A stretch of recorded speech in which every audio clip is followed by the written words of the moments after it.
Good morning. This is Carl Dakin, and this is the Successful Funding Show.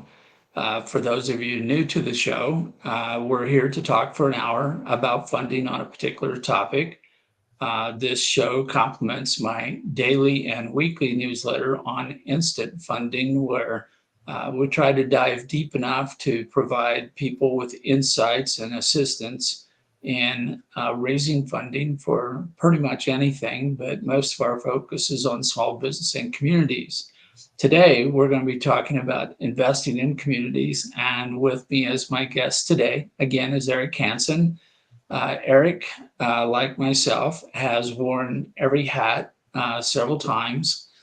Uh, and Therefore, when you put a topic on the table, he has multiple perspectives because he's been on not just both sides of the fence. He's built the fence, he's torn the fence down, rebuilt the fence, and uh, and so it gives him a particular insight as to things that can work and things that cannot work or things that might go wrong. And that's kind of what we want to do here today. But with that, what I'd like to do is invite the audience to join in this morning. I see Samira is here already this morning. Welcome to the show. And thank you for listening. If you have any questions or comments during the show, please raise them as we get into today. As some of you know, particularly from reading my newsletter, I'm part of a team that's putting together a brand new company with the intent of becoming a factory for building a series of funds, each of which is dedicated to an individual community.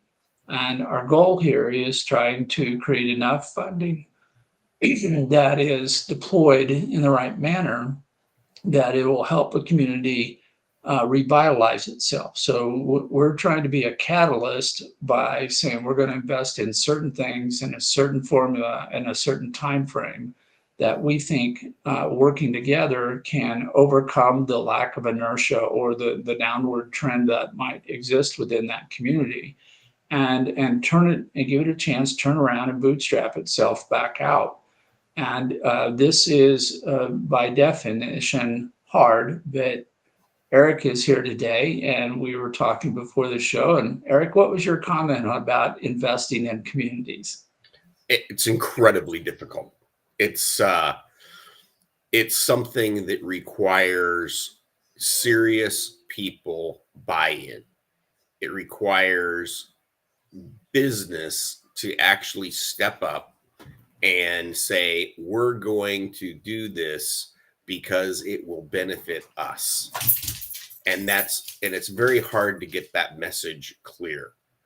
I started talking, but can I talk about Expo 74 just a little bit?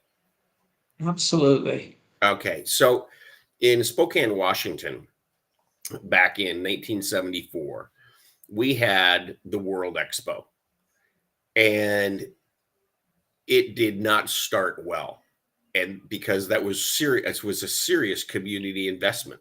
It was not only investment by the local newspapers, but by local business, by business leaders, by just wealthy people in town, and then you had to get the buy-in, of course, by the railroad and other people, and on top of that, you had to get all the local politicians, mayor, and everybody else on board.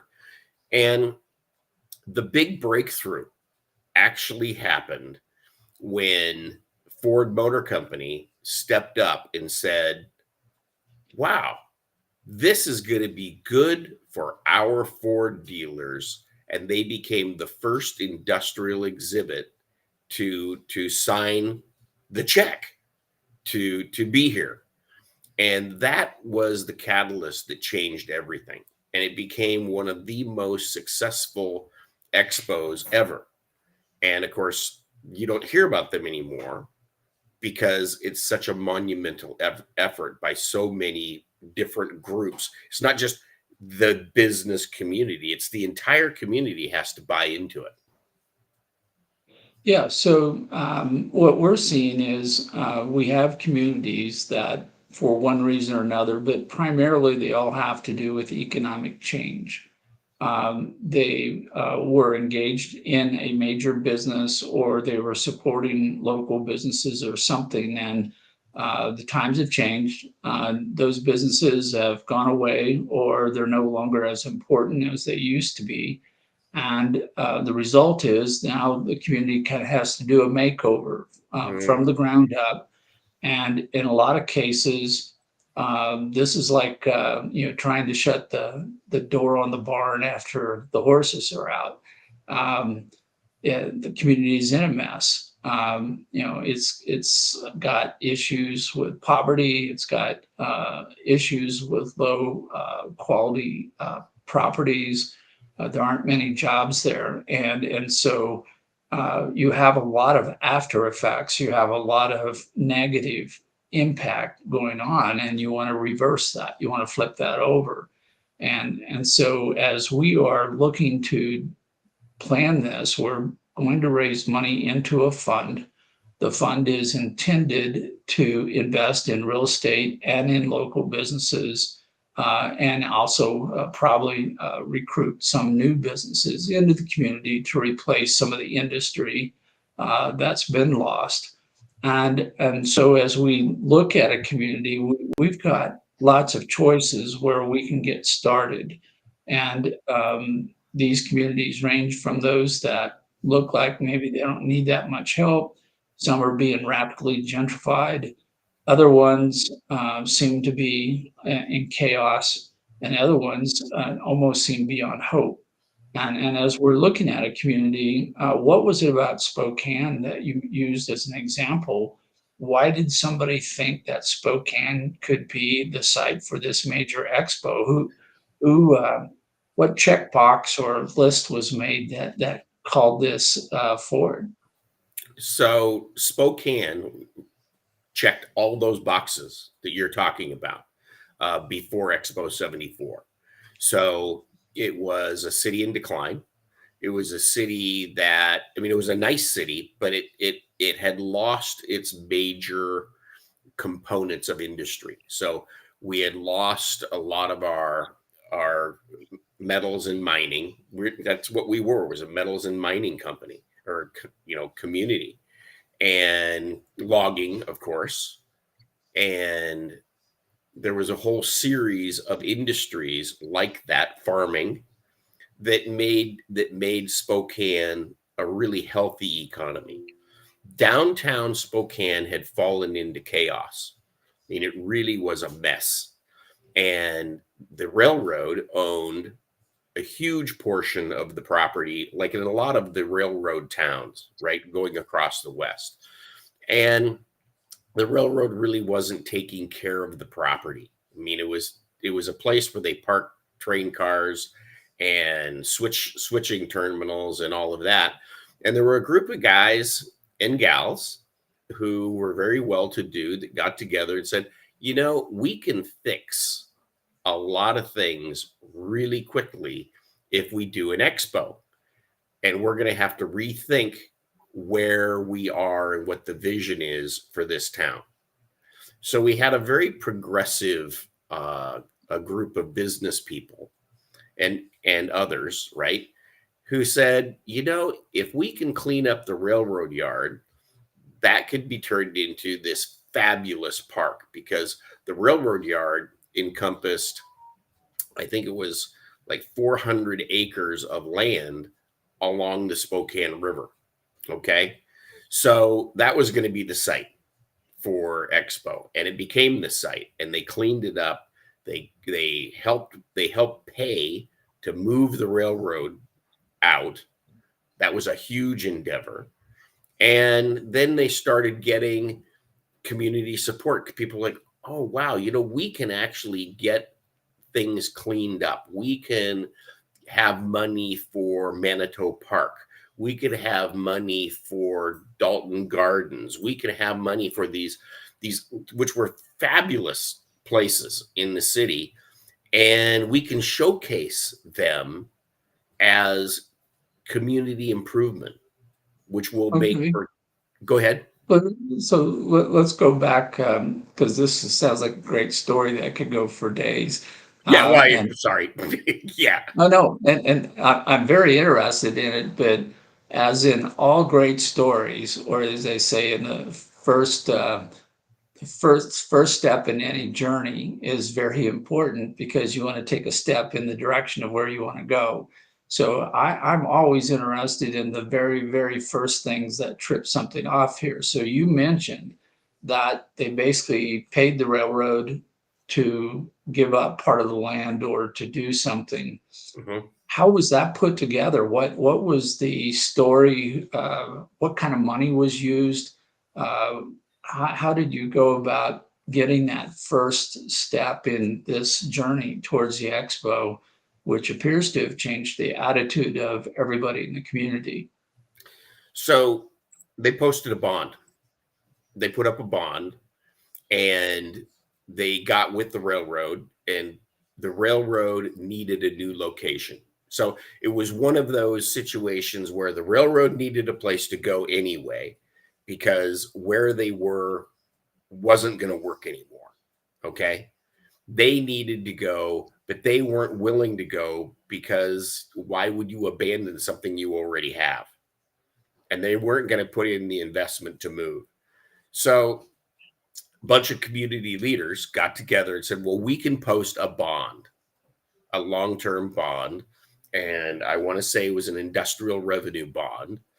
And that bond then can be used to assist. I don't think they paid 100% for the railroad to move, but that can be used to assist the railroad in taking their terminal from downtown Spokane along the river to out in the valley. And that was it was an interesting time because along the way, other than community leaders that thought that this was going to be a great idea, which of what the reality was, it was only a handful of them. I mean, we're not talking, and it doesn't take everybody, but there was probably 10 community leaders who said this could be great for Spokane. This could be a legacy investment. And once they got the bond and people started buying the bond, suddenly the whole attitude changed. So, Sud- yeah, I'm gonna keep drilling down questions here Go because ahead. for a lot of the audience, they may not know what an industrial revenue bond is. Can you give a quick description of what that's all about? So an industrial revenue bond is typically it's a tax-free bond. It carries an interest rate of some amount, whatever they can do, and it's guaranteed typically by the entity that's putting it up. So in the case of Spokane, the city of Spokane guaranteed the bond. The bond then, I believe back then there was a little company called Foster and Marshall. And I might be wrong on that, but I believe Foster and Marshall, they were a little investment company here in town, and they actually put the bond together, and then they sold the bond. They didn't sell it to individuals. That was way too difficult of a task.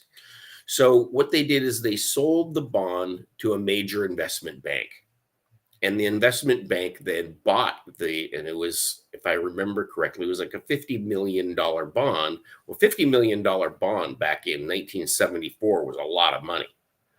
And they sold that to an investment bank, and the investment bank got an interest rate of like 3.5%, 4%, but it was tax free.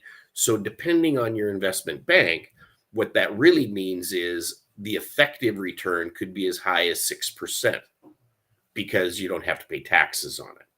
And it was a 30-year bond on top of that, which did not have a prepayment penalty. So it checked all the boxes for the city to be able to go, oh, we don't have to do part of the key, right?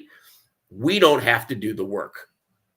The work has been done by a downtown homegrown company, and it's being purchased by, and all we have to do is guarantee the revenue, and that's a good idea. So that's kind of how the mechanics worked.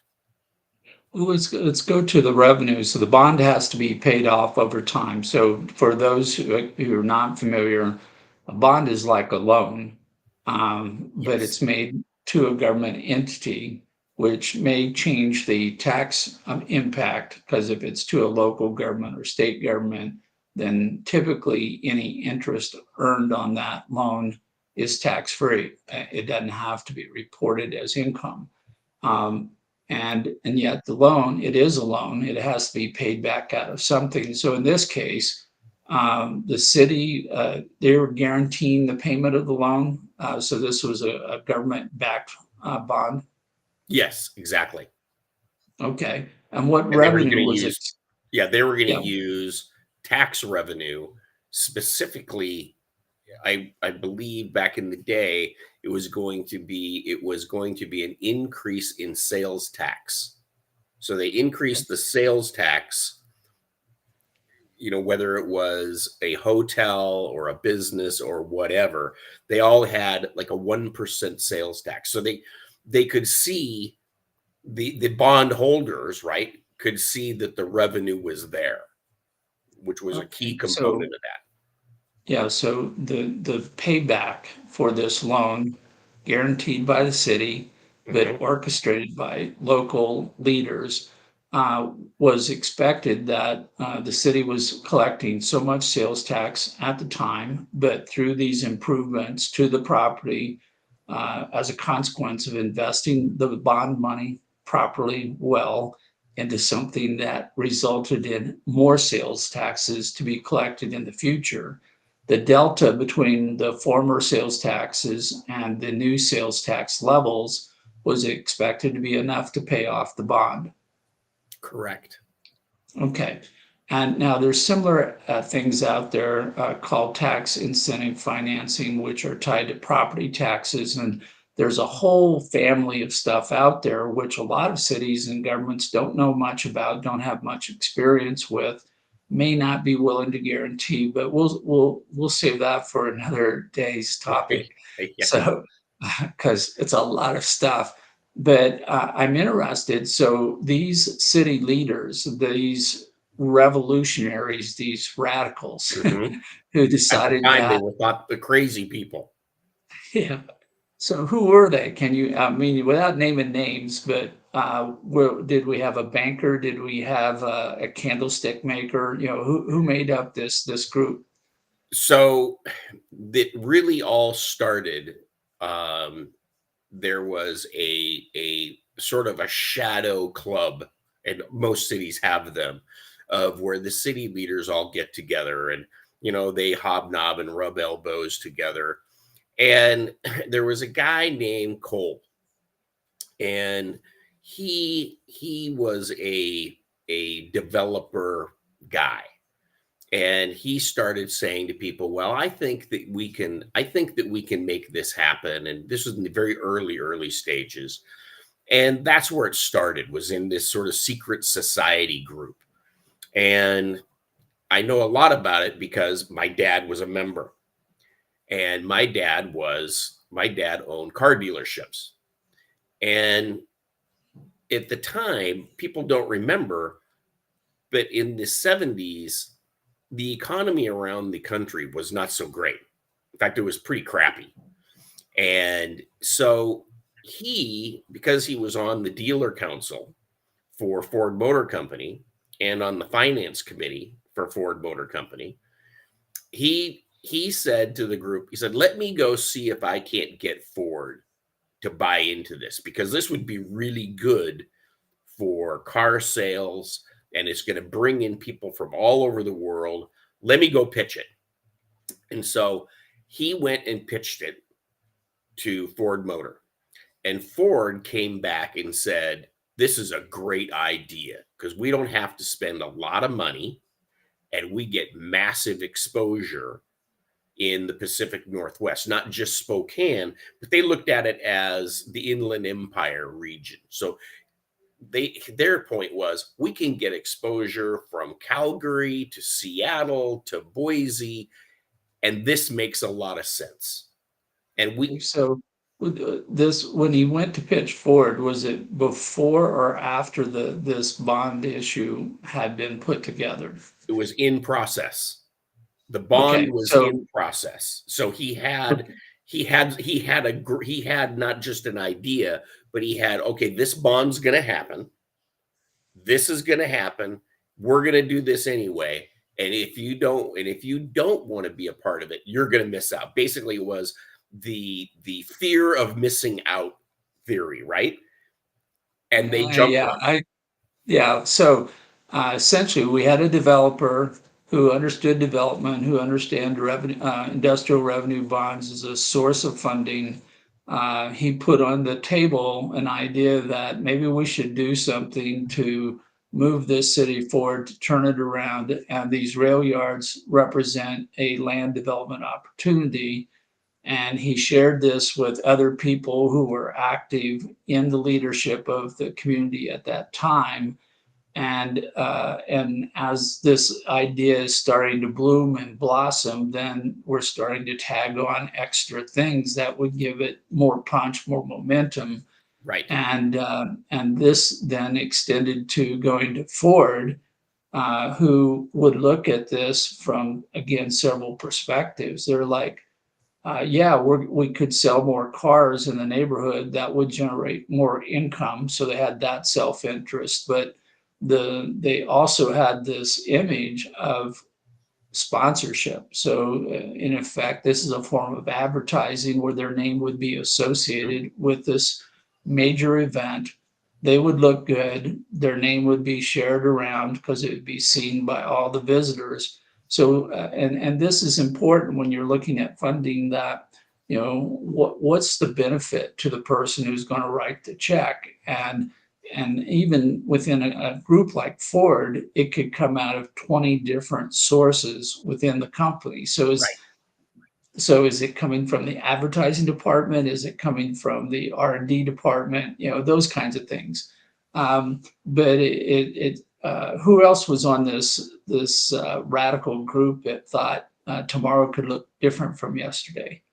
Well, and that's a really good question because you another major player at the time was the local newspaper. And of course, and the newspaper at first was avidly against the project. They were not going to have anything to do with it. And then as some of the community leaders sat down with the owners of the newspaper suddenly realized this is a huge opportunity for us. It's going to increase our revenues from advertising. It's going to increase our subscribership. This is a win-win-win. And that was another tipping point, I think.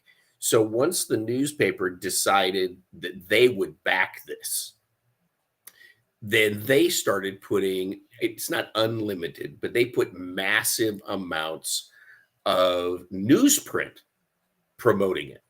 I don't know that they actually put any money into the project, but putting their efforts into newsprint promoting it was as good as money. In fact, it was probably better than money. You couldn't get a better, the local newspaper suddenly is writing articles how Ford is the very first industrial exhibit.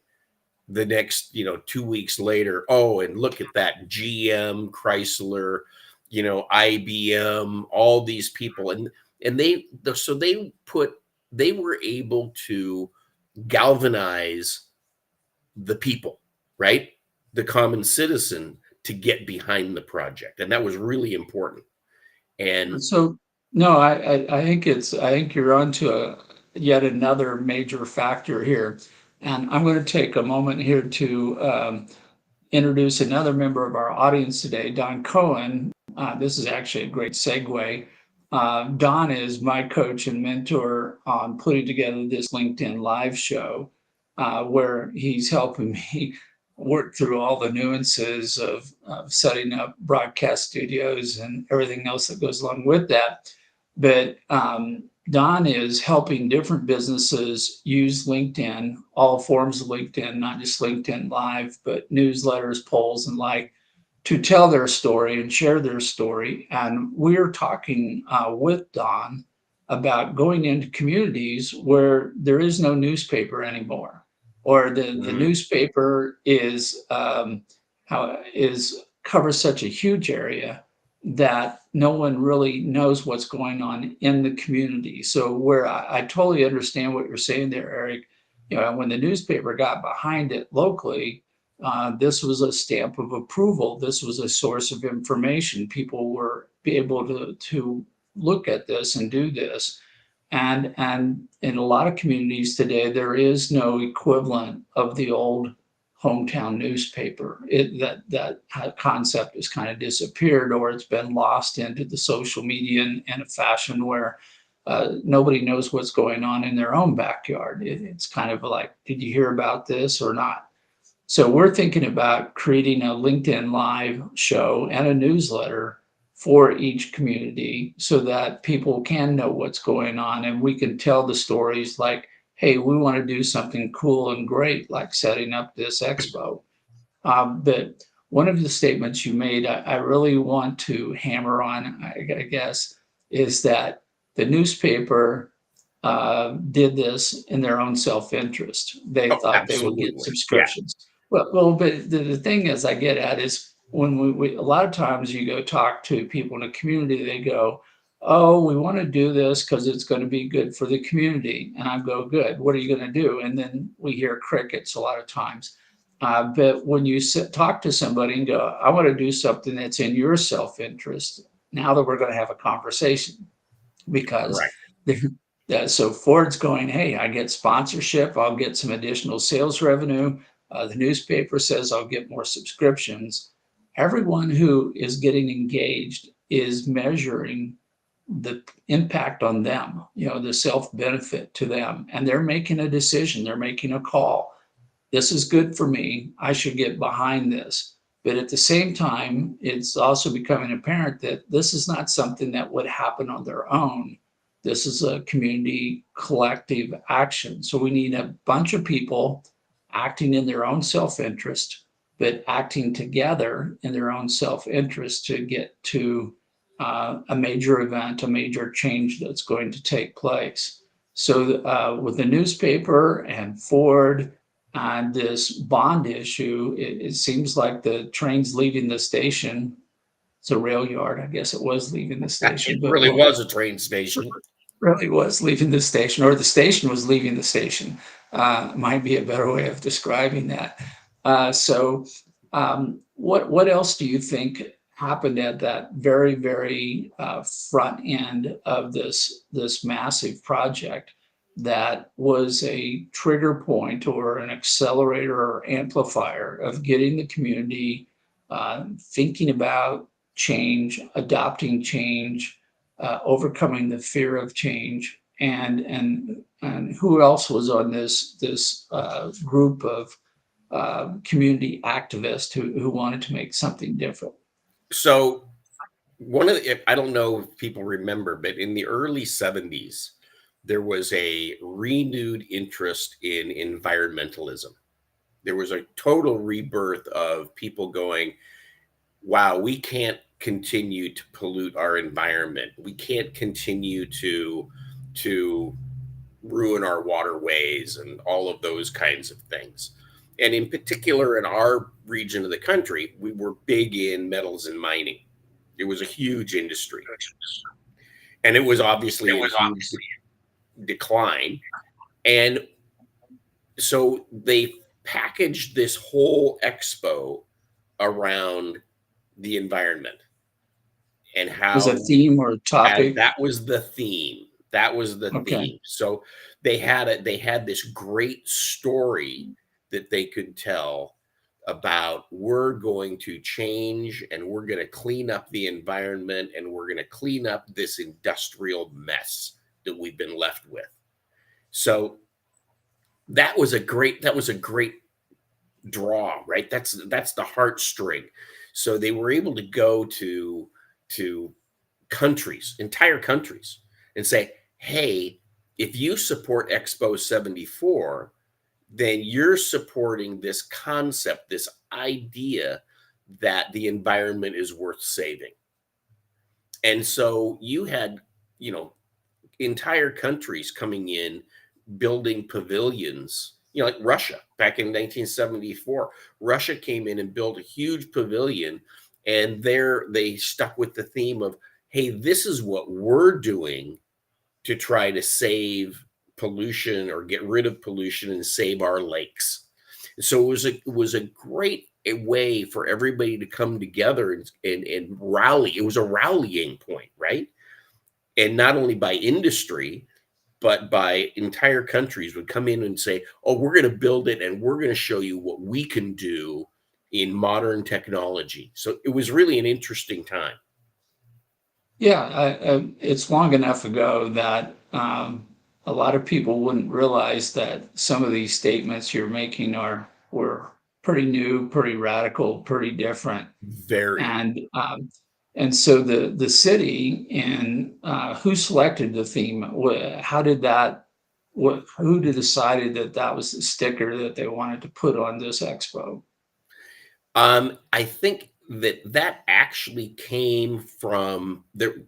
If I remember right, there was actually an expo committee, and that was of people from past expos who had done Okay. successful expos, and it wasn't thought up by Spokane.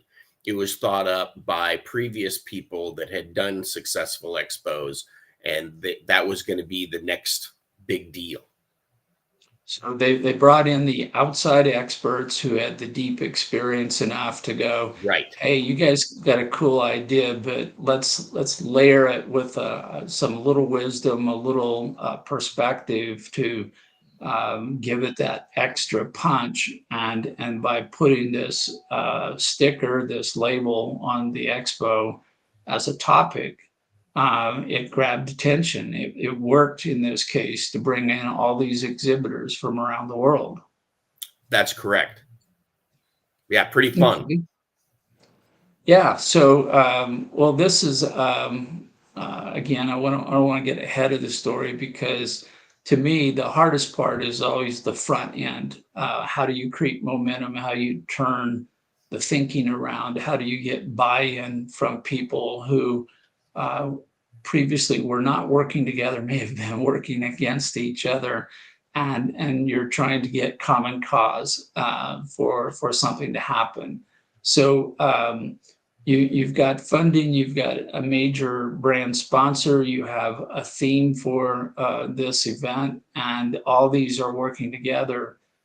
Anything else that was part of the secret sauce that got this whole thing started? Yeah, actually, there was a huge portion, and they didn't get credit for it when they should have, was the local lumber mills, of which there still were at the time. The lumber industry was still huge in Coeur d'Alene, and they stepped it up. So you had, and they stepped it up again because exactly what you're talking about, self-interest, right? They had an image problem, and people don't realize that in the 70s, 60s, and 70s, the lumber industry, I wouldn't say it was in decline, but their image was trashed because they were butchers, right? They would go in, they would clear cut a forest, they would leave, you know, 10 feet worth of slash and walk away and go on to the next place. So the lumber companies, Stimson, Weyerhaeuser, Louisiana Pacific, they were all in this region, and they were all having the same problem.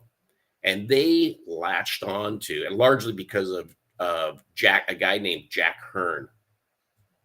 Jack Hearn never got credit that he deserved, and he owned a company called Regulus Lumber, and he was very well thought of, and he got behind it and said, hey, we need to be a part of this because we can change our image a little bit. If we can move the needle just a little bit, it can have dramatic effects.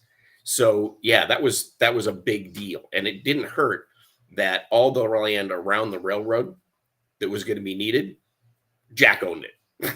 And so that didn't hurt one bit, right? Didn't So hurt a bit. and so he was able to sell this highly polluted, incredible industrialized piece of property to finish off the project. So, yeah. Okay.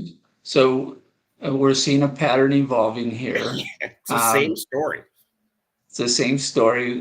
But somebody came up with a great idea. Let's do an expo, which is, I think it's sometimes important to do something consequential, monumental, however you want to talk about it, that people can break out of their mindset, out of their routine, out of the rut they're in, and go, this is going to be different. And now we're starting to add details to what that means and how it works. And as you do that, you are going to have a common goal of benefiting the community, but it's comprised of all these component parts of individual self-interest that have to be big enough and strong enough for these people to get on board and get behind this larger concept. And it is interesting to see how some of these things flow, because a lot of great ideas never get started. And a lot of ideas out there somehow benefit one person, but not enough people. So you don't get the community working together. You just have somebody doing a thing by themselves. Um, so anybody else that you want to think of or call attention to that somehow made a difference in getting this initial group going, getting it started, or anything else that would have basically opened the door to this opportunity? So, believe it or not, at the time, there was some community leaders who were very influential on the larger scale, on the larger diplomatic scale. And some of them actually were good friends with, at the time, President Nixon. And so they were able to bend his ear and say, or have access, let's say. They had access at the federal level. And so they were able to talk to him and say, listen, this is a really good idea. We need to do this, and it's going to make you look good. Right? And so they were able to suggest, if you will, that federal money could be used to assist in this whole thing. And some of these people knew, there were people here in town that knew people like the Shah of Iran. Whether you liked him or not wasn't the point, but they were able to talk to people around the globe to say, we need countries to be here. And they took it as their personal challenge to, fly to France, to talk to these various people, because this was a huge deal, right? This was a major, major deal. And it wasn't going to be successful with a Ford. It wasn't going to be successful even if you got all these industrial people. You had to get the international support. And so there were a handful of people that had these connections, and they used them well. That was it was well underway, but the success wouldn't have happened without the international support. So is it kind of a second stage, once you had these first building blocks to work with, then these people reached out to their networks and brought Right. those networks into play to make this become everything that it could be. So it's an evolving thing going forward. You start with an idea, you put something together that sounds like it's workable. You circulate that to people who are in a leadership position, and with their buy-in, then things start to happen. But at some point, you now are expanding this concept to allow other people to participate, to bring their talents and experience and context to work, and this thing starts snowballing. And I think everybody would love to be in a position where they had that opportunity, because once you have basically something to point at or talk about, it gets a lot easier to tell the story. Um, that's all very interesting. And so, what else happened to keep, you know, priming the pump, getting the energy into the community? Well, let's speak to the common carriers of community. So, was it a civic organization like a Rotary Lions Club? Was it a Chamber of Commerce? Was it a local foundation charity? Uh, these are common places you go when you start thinking about, I'm going to get something done in the community. How did they play a role in all of this? The Chamber of Commerce did play a big role, but the biggest role was played by a thing called the Prosperity Club. And they were a they were a very exclusive group of people, gentlemen. It was all guys back then. There was no women allowed. Don't do that. Yeah. And they were really the drivers. They as a collective group were the drivers, and they were the ones that had the connections to finances. They were the ones who had the ability to bend, the city council's ear. They were the driver. They were the ones that actually basically said to the Chamber of Commerce, you're kind of a useless organization, but here's a place. If you support this, you can increase your image. And it all comes down to that, right? At the end of the day, when you're doing a large community investment, it comes down to, can you get enough people to recognize that they can increase their image for little cost so that they can actually have huge benefit? And it's a collection of individual investments that are viewed right. as good returns because they put up a little amount of money or time or both, and they get back this benefit that includes enhancing their brand and their image. Maybe some direct monetary benefits, maybe a lot of indirect monetary benefits, but to a large degree, this sounds very subjective. Like the return on their investment is mostly in brand recognition. Yeah. So by every standard, Expo was a huge success. I mean, they attracted almost 6 million people over a course of 1 year What to was the Spokane. population of Spokane at that time? 150,000. Right? I Right. mean, you think in terms of the volume of people that showed up, the businesses, and basically by the end of 1 year, in the tax revenue alone, they made enough money to pay off the bonds. Mm. Right. That's pretty crazy. But you got to look at the big picture, right? The number of all the restaurants were full, all the hotels were full, all the car dealerships had people, because people were making more money, they were spending more money. And so the recession of 74 didn't happen here. In fact, it was a boom time, and that boom time lasted for a number of years, right? Because the money stayed here. It didn't leave, which was another big selling point. I can't emphasize this enough. If you're going to have a big community investment, one of the things is showing the community how the money isn't going to get sucked out of the community. It's going to, in fact, get drawn into the community, because nobody wants to be a part of that leaching of it out of their community, because they already have that. That's the situation they're in now, right?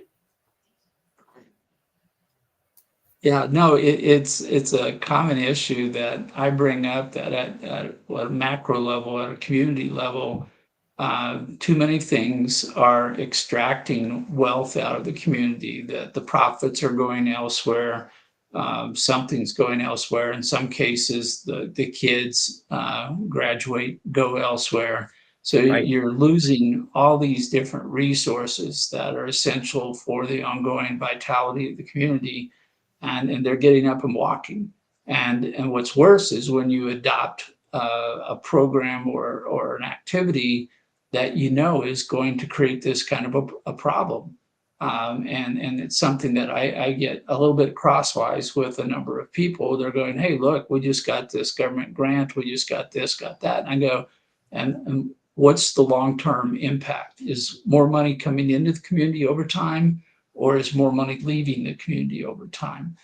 So I appreciate that observation that this was sold that this was going to help the community and is going to keep the money local, as opposed to we brought in the circus and then the circus left town.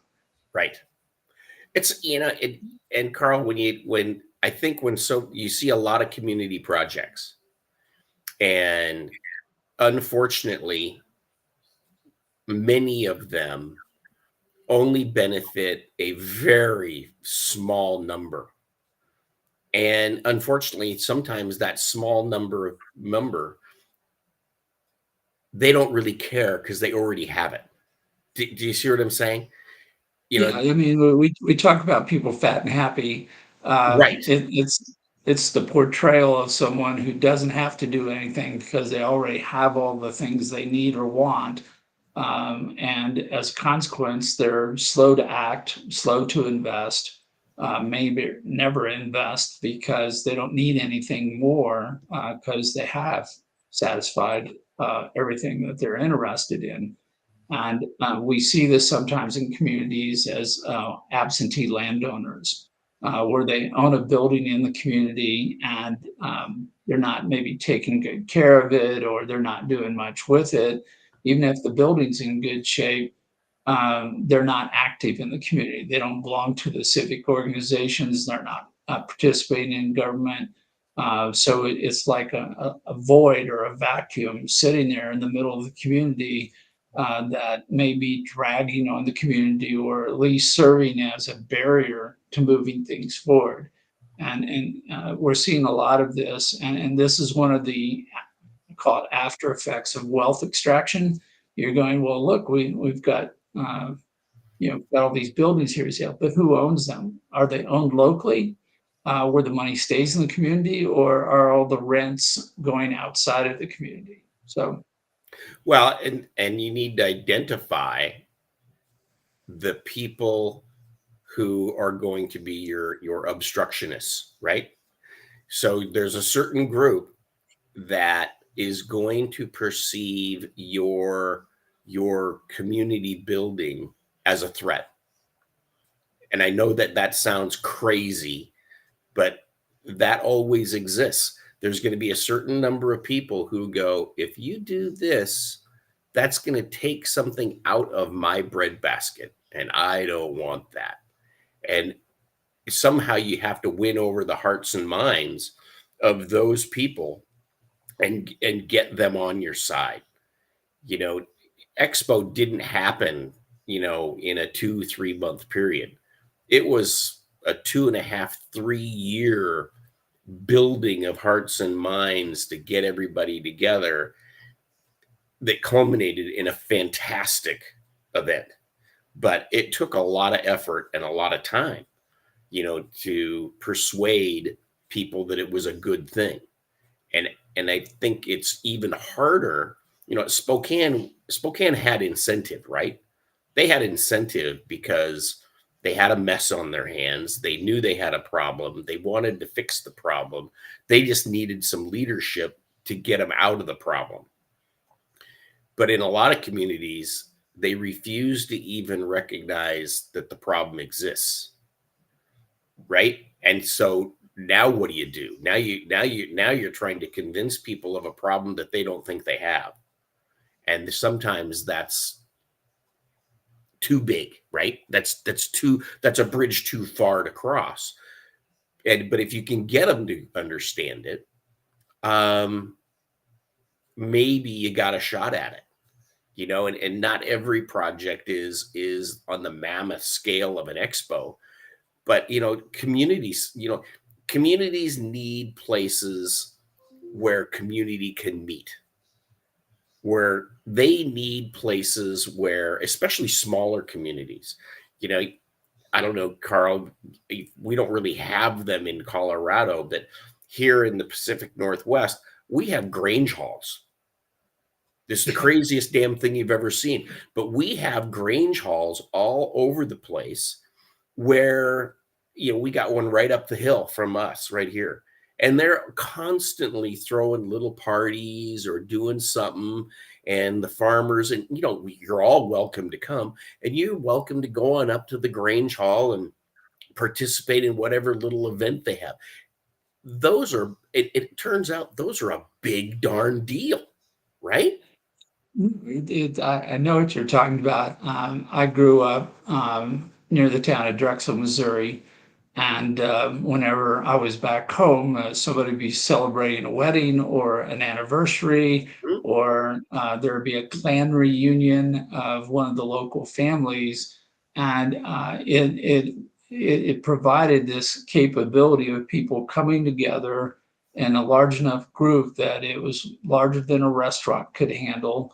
And everybody, of course, it's bring whatever food you want with you, and Yes. potluck and all that kind of stuff. And it's interesting. A lot of urban communities, there is not an equivalent, as you call it, Grange Hall. There's not a place where people can go.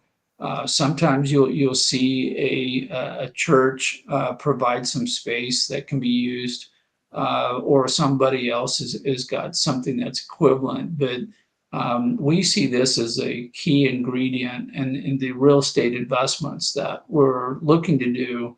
One-third of the money is roughly allocated to a community building, something that benefits everyone, serves everyone in the community. It's not, a selective few, but this is, might be an art gallery. It could be common meeting rooms. It could do a number of things. And at the same time, it might house a daycare center or a coffee shop or something, to help people come together to address issues in the community that are there. And I know in a lot of communities, we used to laugh that, well, if you want to make something happen in this community, you need to find out where all the city leaders are going to have coffee on whatever day of the week it was for breakfast. And I remember one town in western Kansas where we'd been working unsuccessfully for 6 months to crack the code on what would revive that particular community. And I finally gave up and walked into the coffee meeting where all the city leaders were going. And I said, we're going to have a very blunt conversation right now. And I said, we've done what you asked. We laid out these things, and I'm getting pushback everywhere. And it's not organized. It's just a consensus of opposition to what we're proposing to do. And I don't understand the problem. I said, I'm not here. I don't understand why everybody's thing. And in this case, where they're asking us to put together a call center using the fiber optic that ran through town to create some more jobs. And we put together a great plan, looked awesome. And I said, so what's the deal? And he said, well, what are you planning to pay these people? And this is a long time ago, but I said, with training, maybe 11.50 an hour, for somebody. And he says, there's your problem. I go, I'm sorry, explain it to me.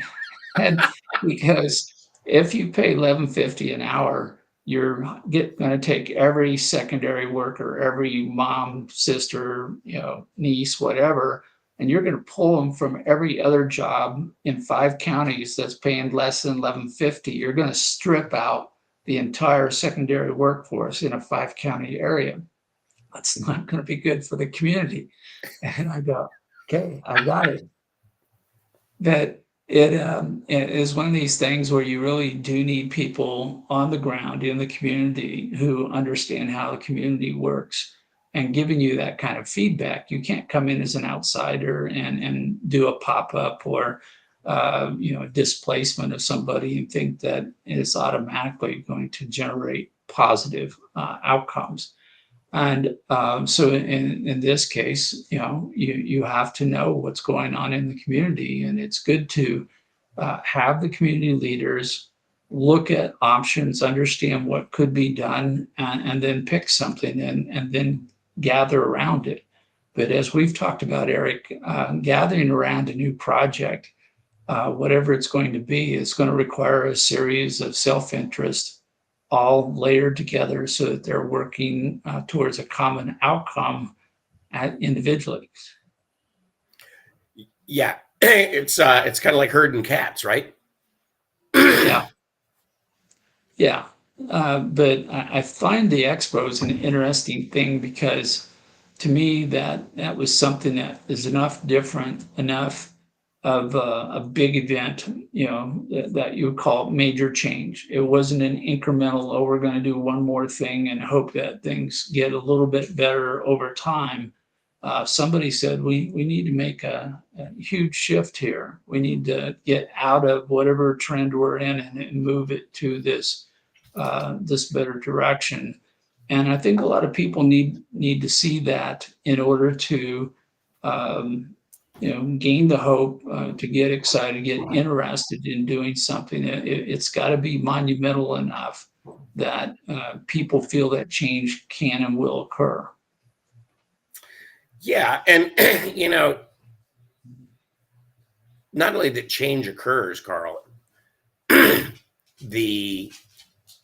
it has to go all the way down to the restaurant worker, to the waitress, or the waiter, or the bartender, where they can feel the difference.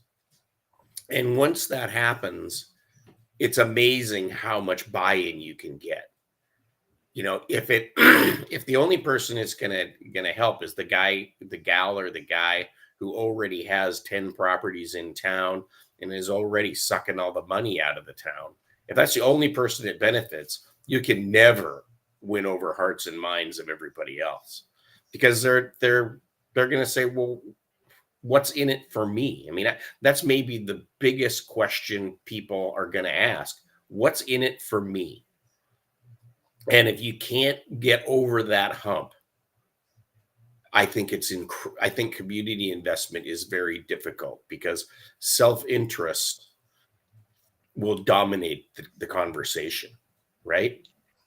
Well, to me, it seems like a Captain Obvious Right. statement, but too many times I've tried to work with communities where they'll go, "This is the greater good," and then they'll hold out, some theme or statement.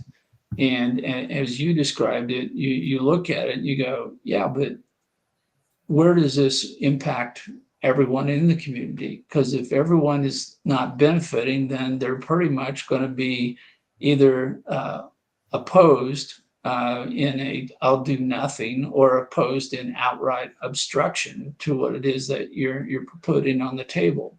So I think that's part of the planning of a community revitalization is to drill down to everyone in the community. If you've got to know who they are, where they are, why they care, what their motivation is, that would cause them to get behind this.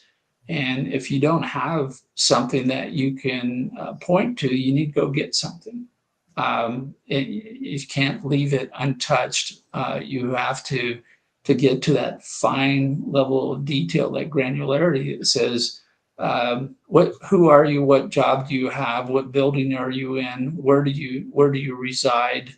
And go, okay, for you, Betty Sue, here's what we think is going to happen. There's going to be a new restaurant, and you're going to be a manager in that restaurant, which will get you a 10% increase in pay. We're going to have daycare for you, so you don't have to continue to hope that one of your relatives can pick up the kids at the right time. And oh, by the way, the new community center is going to be putting on some programs. We may put a community theater into that building, so there's more things to do at night rather than sit at home and watch TV. But it's got to be to that level of explanation where they go, yeah, they're talking to me about me and my self-interest. So anyway, we've taken up our hour here. This has been just a great conversation, Eric. I really appreciate this story that you've shared with us about what happened in Spokane, Washington, and how the community turned everything around and started moving in the right direction, and all the different steps that are involved. And when I was focusing on the very, very front end, I'm sure there's a whole bunch more stories to go. Right. But this is what we're talking about: communities that have to recognize a need to change to turn things around, but we've got to figure out something that benefits everyone. So there's a reason for them to get behind it, whether it's as an individual, a business, a civic organization, or otherwise. So all good. So last thoughts. Anything else that you'd like to throw on the idea pile? um, I think that when you're talking, you look at big communities. We can use the example is probably Detroit, right? So Detroit hung its hat, if you will, on the auto industry forever, right? And the auto industry has changed. And it took, what, 40 years for Detroit to finally start turning it around. And I think there's the lesson there, is that you can't be beholden to a single industry or a single idea. It's going to take, and turning something around is way more difficult than actually anticipating some change and modifying your behavior. I think that would be my last and final thought. If you anticipate in advance, then you have an opportunity to really make change. But if you're sitting there comfortable and you think that the $75 an hour job is going to always be there, I think that as a community, I think you are destined for a really rude awakening. I think everything changes, and good leadership in a community will continue to look at the community and try to move it in the direction that follows this change, and may be able to take advantage of the changes rather than be victimized by the changes. It's a hard job. There's no simple, straightforward solution, and every community is going to be a little bit different. But thank you, Eric, for your insight and observations today on investing in communities. And we're going to be talking about this at different levels, different sources of funding, different players that may get involved at either in real estate investment or in individual business investment, or even certain types of community projects like this one, where a industrial bond was sold. And at the time, Eric, they didn't let small people play in those, but there's been a trend in recent years to try to let the average person participate. Here in Colorado, they've sold some bonds at small dollar amounts so that more people can participate. And crowdfunding is also contributing to this new opportunity for everyone to invest, not just the guys with lots of money. So it's a changing world, even in the capital industry. So thank you to everyone in the audience for listening in today. If you didn't get a chance to see this whole thing live, it's all recorded and it's going to be posted on LinkedIn, Facebook, and YouTube. And so there will be more opportunities to come back and listen to all this good information. So everyone take care, and we'll see you next week.